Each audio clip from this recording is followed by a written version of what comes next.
Hi everyone, welcome back to MC at RTP, and for today's episode of Infrequency, let me tell you about a tragic story that's hard to forget.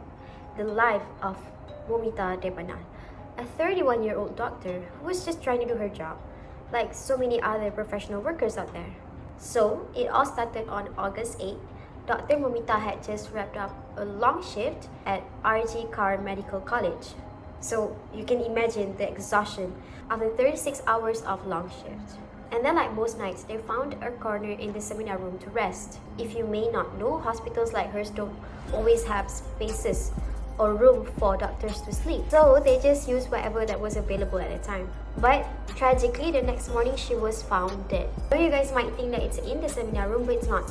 It wasn't in the seminar room, but in a construction area across the hall. Crazy, right? That's not even the worst part. The way this case unfolded is where things get really horrifying. So initially, the police told her family that it was a suicide, but when they saw her body, the truth hit them hard. Her injuries were brutal. Shattered glasses that left her eyes bleeding, battered lips, and there were signs of a violent struggle. The autopsy, it was revealed there was like over 150 Siemens found in her body.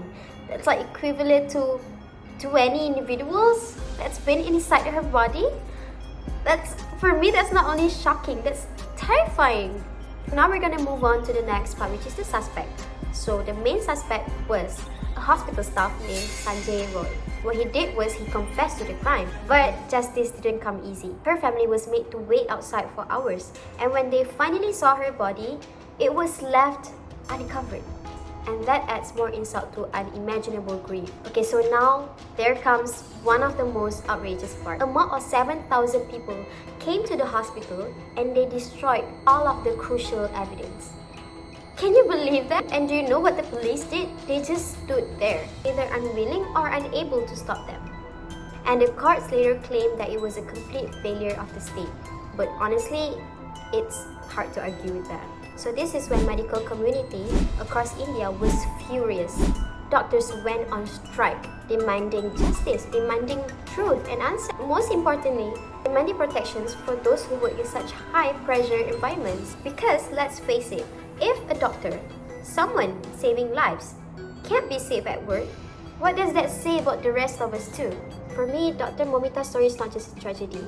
It's a symbol of how badly the systems can fail in protecting the very people that they're supposed to protect. And the saddest part, she's not the only one. Stories like hers keep happening, keep coming, and they remind us of how far we still have to go ensuring safety and justice, especially for women like us. So let's remember Moumita as not just a wake-up call, but rather a call to demand change, to hold those in power accountable, and make sure that nobody has to endure what she did. So that's all from me. I hope you enjoyed this story. Thank you for listening. Bye!